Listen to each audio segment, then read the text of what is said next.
नमस्कार किसान भाइयों, स्वागत है आपका प्रो इंडियन फार्मिंग हमारे खेती किसानी से जुड़े चैनल में। किसान भाइयों, आजकल हिंदुस्तान में ऑर्गेनिक फार्मिंग का एक नया ट्रेंड, नया दौर जो है वो शुरू हुआ है और काफ़ी जगह पे ऑर्गेनिक फार्मिंग खेती में किसान जो है उसको प्रैक्टिस में ला रहे हैं। तो आज हम मध्य प्रदेश के छिंदवाड़ा जिले में उपस्थित हुए हैं और यहाँ पे हम मिलने वाले हैं ले बेनिफिट्स प्राइवेट लिमिटेड, इस एक ऑर्गेनिक फार्मिंग को प्रमोट करने वाली कंपनी के प्रतिनिधि के साथ, जो कि एक टेक्निकल एक्सपर्ट है और ऑर्गेनिक खेती किसानी के बारे में और उनके कुछ उत्पाद है उसके बारे में हमें संक्षिप्त में जानकारी यहाँ पे देने वाले। साथ ही हम आज जहाँ जिस खेत में खड़े हैं, ये जो किसान है, ये जो पप्पू वांदे करके इनका नाम है और ये ऑर्गेनिक फार्मिंग का ट्रायल जो है इनकी कंपनी का इसी खेत में लगा हुआ है। तो नमस्कार सुरजीत सिंह जी, मेरा नाम संतोष पताटे है। आप ऑर्गेनिक खेती किसानी को प्रमोट करते हैं, यानी आपकी जो कंपनी है ऑर्गेनिक फार्मिंग को प्रमोट करते हैं। तो असल में क्या काम आप कर रहे हैं इसमें? हम काम कर रहे हैं ले बेनिफिट्स कंपनी प्राइवेट लिमिटेड के साथ। हमारी कंपनी का नाम है। हम लोग यूरिया और डीएपी से बिल्कुल किसान को हटाकर नेचुरल फार्मिंग की तरफ ला रहे हैं, जो हम ऑर्गेनिक प्रोडक्ट होंगे हमारे उसके तहत। लेकिन फिर इसके वजह से पैदावार के ऊपर, क्योंकि हमने जितना समझा है ऑर्गेनिक को, तो ऑर्गेनिक खेती किसानी एक लंबा प्रयास है जिसमें 4-5 साल जो है लगते हैं एक सही पैदावार तक पहुंचने के लिए। शुरुआत में 2-3 साल जो होते हैं वो पैदावार कम मिलती है, फिर दिन पैदावार बढ़ने लगती है। तो अभी का समय ऐसा है कि किसान क्या अफोर्ड कर पाएगा कि भाई 2 साल की अगर पैदावार उसकी कम आ गई तो कैसे होगा? नहीं संतोष जी, आपका कहना सही है और पहले के प्रयोग में ऐसा हुआ भी है। आप हमारे किसान मित्र से जान पाएंगे कि पहले ही बार में उन्हें उत्पादन लागत भी कम आई है। लागत की बात कर रहा हूँ मैं, उसके साथ उत्पादन जिस तरह से उन्हें सभी उनकी फसलों में मिला है उतना ही मिला है और समकक्ष आने वाले समय पर हम उत्पादन लागत कम करते हुए उत्पादन क्षमता को और बढ़ाएंगे। ये तो चमत्कार है, क्योंकि अगर हम ऐसी बात करें किसान भाइयों, तो आप भी सहमत होंगे मेरी बात से कि अगर वाकई में ऐसा होता है तो ज्यादातर किसान जो है यूरिया, डीएपी, इन खादों का प्रयोग अतिरिक्त मात्रा में, जितनी जरूरत है उससे ज्यादा भी कर रहे हैं और उसके वजह से कहीं ना कहीं जो है हमारी सॉइल की जो फर्टिलिटी है, जमीन की उपजाऊ क्षमता जो है, उसके ऊपर भी विपरीत परिणाम होता है।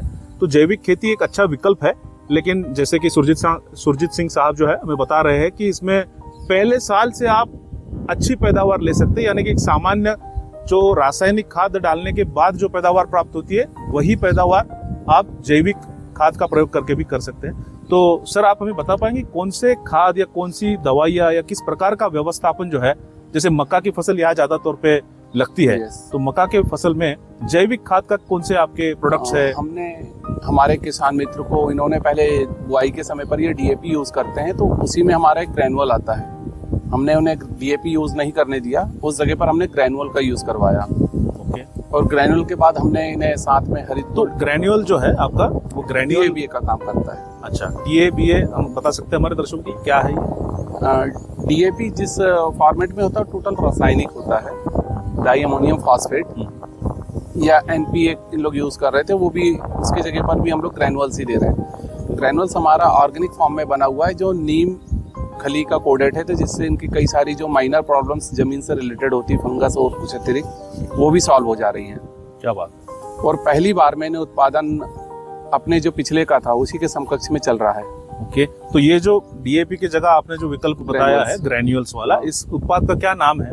हम इसे ग्रैनुअल्स के नाम से ही दे रहे हैं। ये हम ऑर्गेनिक रूप में बना हुआ है। ओके। हाँ जी।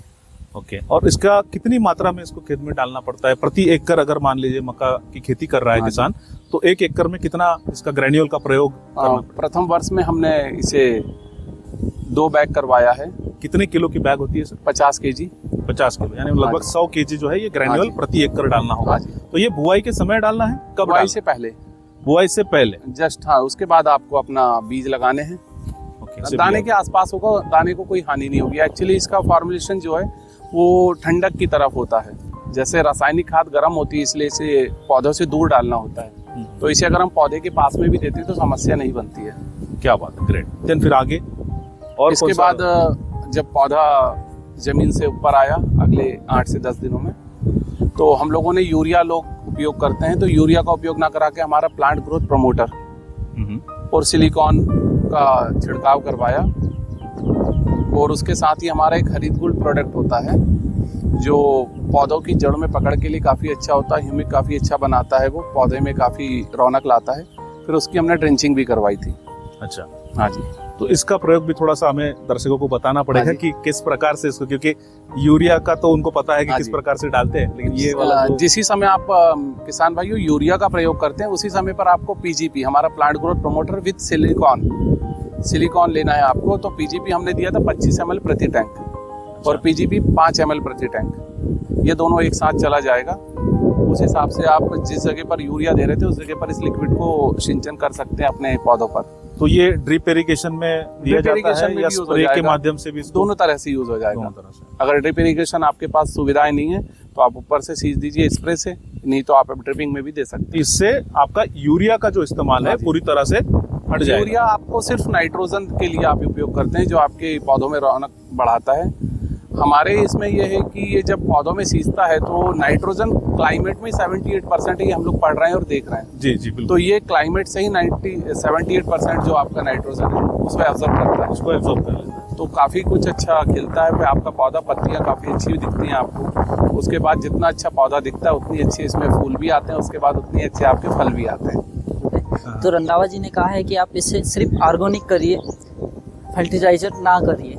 तो फिर पैदावार तो कम नहीं होगी? पैदावार अभी सर देखते हैं ना, अच्छा। अभी स्टार्टिंग हुआ है। हाँ। जिस समय अपन थ्रेसर करेंगे उस समय इस चीज को देखेंगे कि कितनी पैदावार हुई, क्या हुई। अपन उस समय किसानों को बताएंगे इस चीजों को कि ऑर्गेनिक से भी उतनी से अपन पैदावार कर सकते जो अपन इस रासायनिक में कर अच्छा, रहे थे। ये वाली खेती का प्रयोग करने से जी। आपका खाद में जो लगने वाली लागत थी उसमें कुछ फायदा सर हुआ? उसमें कुछ कमी भी आई है। कितना मतलब पैसा बचा? अपना उसमें जैसे इस जगह के लिए अपन जो ऑर्गेनिक रासायनिक जो लेते थे हाँ। उससे 5% अपने को लैप्स आया है।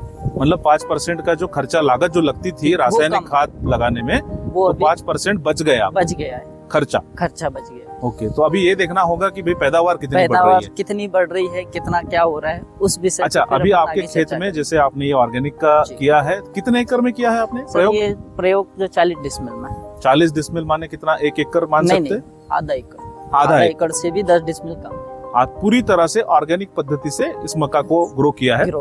बाकी खेत में जो मक्का लगी है उसमें रासायनिक खाद का उसमें प्रयोग है। पूरे रासायनिक का प्रयोग तो है। क्या वो रासायनिक खाद जहाँ पे डला है जी। और ये ऑर्गेनिक है, इन दोनों फसलों में क्या अंतर समझ में आ सर रहा है? इसमें बहुत चीजों का अंतर समझ में आ रहा है, क्योंकि इसके जो पत्ते हैं आप अभी थोड़ा दर्शकों की तरफ। इसके जो पत्ते हैं अभी भी वो थोड़े से कैली फूल लग रहे हैं, और जो रासायनिक है उसके पत्ते थोड़े से सुकड़े हुए आ रहे हैं। अच्छा, इसलिए अपन चाह रहे हैं कि आगे ऑर्गेनिक की खेती की जाए। क्या बात है। क्या हम खेत देख सकते हैं? बिल्कुल सर, आप देख सकते हैं। खेत किसान भाइयों हम देख रहे हैं, ये है ऑर्गेनिक फर्टिलाइजर अप्लाई किया गया है और किसी भी तरह से इसमें कोई भी कमी जो है समझ में नहीं आ रही है, बल्कि और शानदार ये दिख रहा है। यहाँ इस खेत के बाजू में, यहाँ से लग करके ये बाजू में जो आप देख रहे हैं फसल, ये रासायनिक खाद वाली फसल है। यहाँ पे रासायनिक खाद का प्रयोग किया गया है और अब यहाँ पे आप देखेंगे तो यहाँ पे जो है ऑर्गेनिक फर्टिलाइजर, ऑर्गेनिक सप्लीमेंट्स यहाँ पे दी गई है। ये तो पप्पू भैया मुझे तो रासायनिक खाद वाला जो खेत है आपका, जी। इससे भी बेहतर समझ में आ रहा है। जी सर, इसमें पीलापन समझ में नहीं आ रहा ना सर। नहीं, बहुत हरे ऑर्गेनिक। पौधे हैं और आप रासायनिक में देखिए थोड़ा सा पीलापन समझ में आएगा। भुट्टो की जो साइज है जी। वो भी बहुत बढ़िया समझ में आ रही है। मतलब दोनों भी मक्का जो दोनों है वो मक्का सेम हाइब्रिड सेम है, है। मतलब हाइब्रिड में कोई अंतर नहीं है, नहीं है। सेम प्रकार का बीज जी। दोनों भी खेतों में इस्तेमाल किया गया है।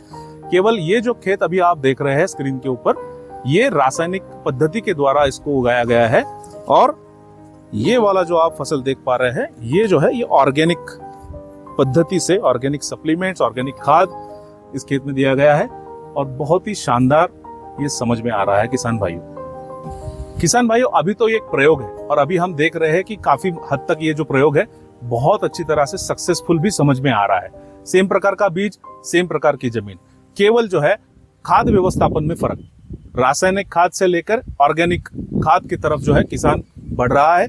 पैदावार में भी उम्मीद करते हैं कि बहुत शानदार पैदावार जो है भैया को इस खेत में मिलने वाली है, लेकिन हम अभी कंक्लूड नहीं करेंगे इस चीज को। हम फिर से एक बार इनके खेत में आएंगे जब इनकी पैदावार निकल जाएंगी और वास्तव में चेक करेंगे कि क्या इनको वाकई में पैदावार जो है ऑर्गेनिक में ज्यादा मिली या रासायनिक में ज्यादा मिली। तो बहुत बहुत धन्यवाद किसान भाइयों हमारे साथ बने रहने के लिए। अगर आपको ये वीडियो अच्छा लगा है तो कृपया हमारे चैनल को सब्सक्राइब करें, लाइक करें और ज्यादा से ज्यादा किसान भाइयों को शेयर जरूर करें। बहुत बहुत धन्यवाद।